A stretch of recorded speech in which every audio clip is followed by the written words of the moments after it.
अगस्त महीने का कन्या राशिफल।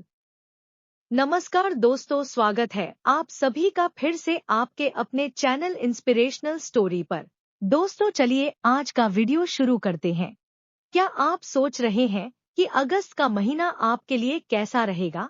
तो आइए जान लेते हैं अगस्त महीने का कन्या राशिफल। यह महीना कन्या राशि में जन्मे जातकों के लिए मध्य रूप से फलदायक रहने की संभावना है। आर्थिक रूप से आपको महीने की शुरुआत में लाभ भी होगा और धन लाभ होने से आपके रुके हुए काम भी बनेंगे। आपका साहस भी बढ़ेगा और आपके आत्मविश्वास में बढ़ोतरी होगी, लेकिन साथ ही साथ खर्च भी लगे रहेंगे और आपको इन खर्चों को दूर करने के लिए अपनी तरफ से कठिन प्रयास करने की आवश्यकता होगी। जहां तक आपके करियर का प्रश्न है तो नौकरी में आपकी स्थिति अनुकूल रहेगी।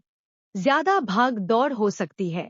काम के सिलसिले में विदेश जाने की नौबत आ सकती है या फिर आपको एक शहर से दूसरे शहर आना जाना पड़ सकता है। काफी ट्रैवलिंग होने के योग बनेंगे। व्यापार करने वाले जातकों के लिए यह महीना अनुकूल रहेगा। व्यापार से संबंधित नए संबंध स्थापित होंगे। लंबी यात्राओं से व्यापार को लाभ होगा। आपको किसी का मार्गदर्शन मिलेगा, लेकिन अपने व्यावसायिक साझेदार पर पूरी तरह से अंधविश्वास ना करें, क्योंकि वह जल्दबाजी में आकर कुछ गलत निर्णय ले सकते हैं जो व्यापार के लिए नुकसानदायक हो सकता है। प्रेम संबंधों के लिए यह महीना कुछ कठिन रहने की संभावना है। फिर भी देवगुरु बृहस्पति की कृपा से आपका रिश्ता चलता रहेगा। जहां तक वैवाहिक संबंधों की बात है तो उसमें स्थितियां उतार चढ़ाव से भारी रहेगी, लेकिन जीवन साथी के साथ अच्छा समय बिताकर आप अपने रिश्ते को सुधार सकते हैं। विद्यार्थी वर्ग को कठिन चुनौतियों का सामना करने के बाद ही अच्छी सफलता मिल सकती है। आपको अपने स्वास्थ्य पर भी ध्यान देने की आवश्यकता होगी। पूरे महीने वक्री शनि महाराज आपके छठे भाव में विराजमान रहेंगे, जो आपके स्वास्थ्य को लेकर सचेत रहने का संकेत दे रहे हैं। यदि आपकी आर्थिक स्थिति को देखा जाए तो महीने की शुरुआत में सूर्य महाराज आपके एकादश भाव में विराजमान रहकर अच्छी आर्थिक आमदनी प्रदान करेंगे। आर्थिक स्थिति में बढ़ोतरी होगी, जिससे आपका आर्थिक स्तर भी मजबूत होगा। हालांकि द्वादश भाव में बुध और शुक्र भी स्थित रहकर खर्चे लगातार बनाए रखेंगे, जो आपके लिए धीरे धीरे चिंता का विषय बन सकते हैं। लेकिन वक्री शनि देव की दृष्टि भी द्वादश भाव पर होने से खर्चों में धीरे धीरे कटौती होगी और आपके मन में भी यही भावना रहेगी कि अपने खर्चों को नियंत्रण में रखें, और इसके लिए आप प्रयास भी करेंगे। देव गुरु बृहस्पति की कृपा से भी स्थितियां सुधरेंगे। महीने के उत्तरार्ध में 16 अगस्त को सूर्य महाराज भी आपके द्वादश भाव में चले जाएंगे। तब आपको विदेश जाने का मौका मिल सकता है। यात्राओं के कारण काफी धन खर्च होगा, लेकिन आपकी आर्थिक स्थिति ठीक बनी रह सकती है। इस महीने आप पारिवारिक आय में बढ़ोतरी महसूस करेंगे और परिवार में कोई बड़ी संपत्ति आने के योग भी बन सकते हैं। शेयर बाजार से निवेश करके धन कमाना चाहते हैं तो अभी कुछ समय के लिए रुक जाएं, समय अनुकूल नहीं चल रहा है। व्यापार के माध्यम से धन लाभ हो सकता है। आपके पिताजी के द्वारा भी आपको आर्थिक मदद प्राप्त हो सकती है। यह महीना करियर के दृष्टिकोण से मध्यम रहने की संभावना दिखाई दे रही है। दशम भाव के स्वामी बुध महाराज महीने की शुरुआत में ही शुक्र महाराज के साथ आपके द्वादश भाव में विराजमान रहेंगे, जिससे काम को लेकर काफी भाग दौड़ और व्यस्तता बनी रहेगी। आपको अपने काम को लेकर एक शहर से दूसरे शहर या विदेश जाने की स्थिति बन सकती है। आपकी लंबी यात्राएं हो सकती हैं, जो काम को लेकर होगी। हालांकि इससे आपको फायदा होगा और नौकरी में आपकी स्थिति प्रबल बनेगी। छठे भाव में शनि महाराज अपनी ही राशि के होकर वक्री अवस्था में विराजमान है, जो बताता है कि आपको अपने कार्य क्षेत्र में कठिन प्रयास और संघर्ष करना पड़ेगा। आपके ऊपर काम का दबाव भी रहेगा कि आप इससे पीछे नहीं हटेंगे और हर चुनौती का डटकर सामना करेंगे। 16 अगस्त से सूर्य महाराज द्वादश भाव में आकर शनि महाराज पर पूर्ण दृष्टि डालेंगे। इस दौरान अपने किसी वरिष्ठ अधिकारी से या किसी से भी कोई ऐसी बातचीत ना कहें जिससे आपको मानहानि का सामना करना पड़े। समझदारी दिखाकर और खुद को सही रखकर आप नौकरी में अच्छी स्थिति बनाए रखने में कामयाब हो सकते हैं। जहां तक व्यापार करने वाले जातकों का प्रश्न है तो पूरे महीने शनि महाराज आपके सप्तम भाव में विराजमान रहेंगे, जिससे आपके व्यावसायिक साझेदार कुछ निरंकुश से होंगे।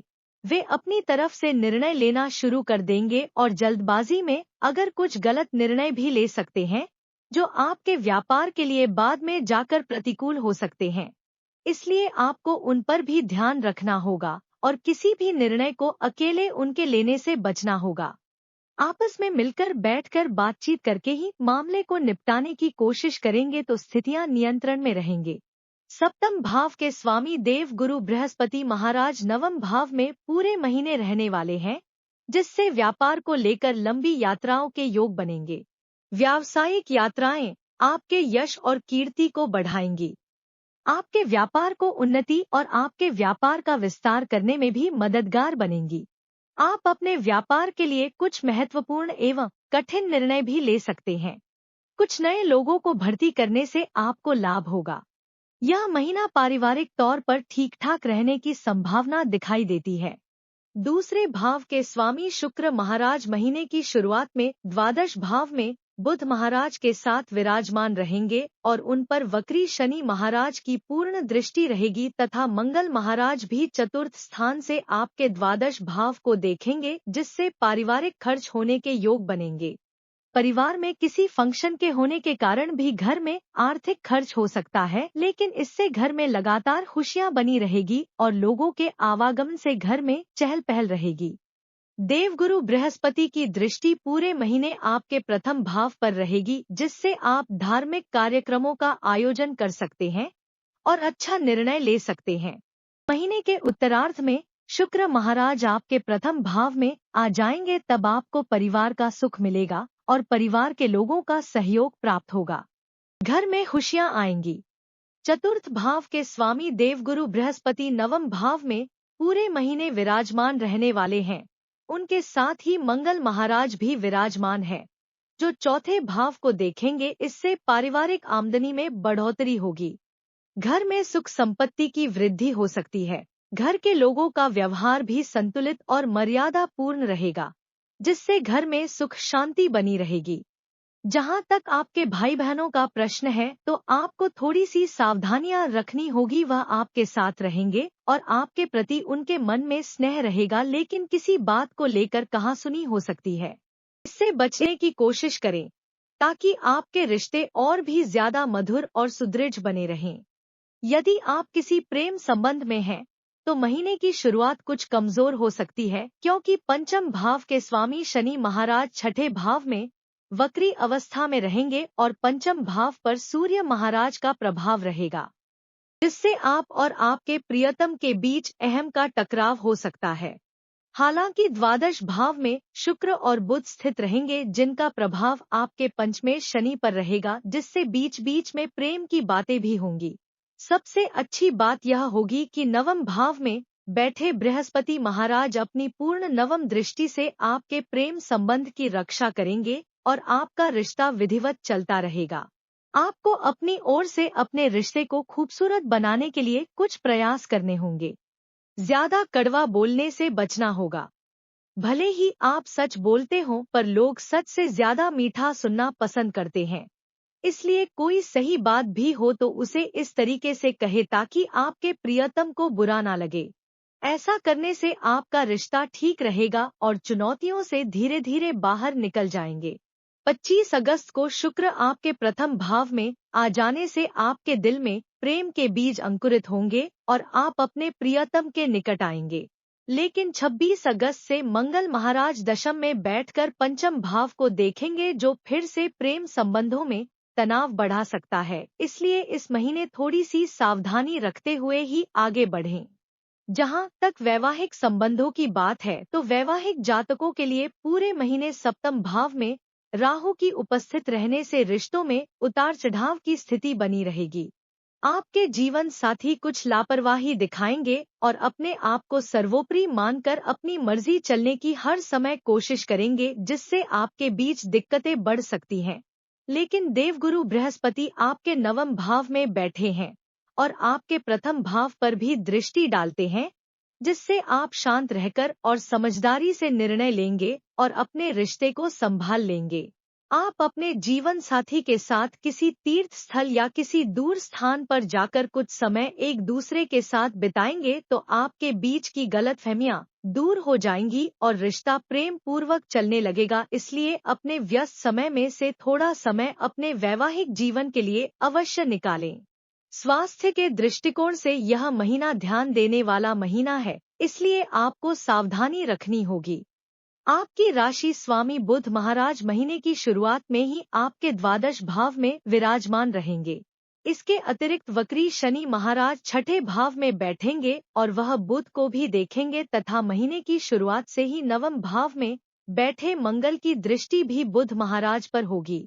यह सभी ग्रह स्थितियों बताती हैं कि आपका स्वास्थ्य इस महीने की शुरुआत में कुछ कमजोर हो सकता है, इसलिए आपको अपने स्वास्थ्य पर ध्यान देना चाहिए। यदि कोई भी छोटी से छोटी समस्या महसूस हो रही है, तुरंत उसका उपचार करने की कोशिश करें ताकि वह कोई बड़ा रूप ना ले ले, क्योंकि वक्री शनि छठे भाव में रहकर किसी बड़ी बीमारी के शुरू होने का संकेत दे रहे हैं।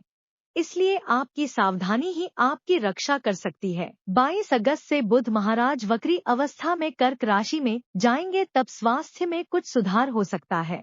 हालांकि आरोग्य कारक सूर्य महाराज 16 अगस्त से द्वादश भाव में चले जाएंगे और उन पर शनि की दृष्टि भी होगी, जिससे स्वास्थ्य में उतार चढ़ाव आ सकते हैं। पूरे महीने आपको अपने स्वास्थ्य समस्याओं पर ध्यान देना चाहिए, विशेषकर आंखों से संबंधित समस्याएं और पैरों में दर्द या चोट लगने जैसी स्थिति आ सकती है, इसलिए आप सावधानी रखें। अगस्त महीने का कन्या राशि वालों के लिए उपाय। प्रतिदिन आपको गणेश जी की पूजा अवश्य करनी चाहिए। आपको महादेव जी की आराधना करनी चाहिए और लिंगाष्टक का पाठ करना चाहिए। प्रिय दोस्तों, आज की हमारी वीडियो आपको कैसी लगी हमें कमेंट करके बताएं।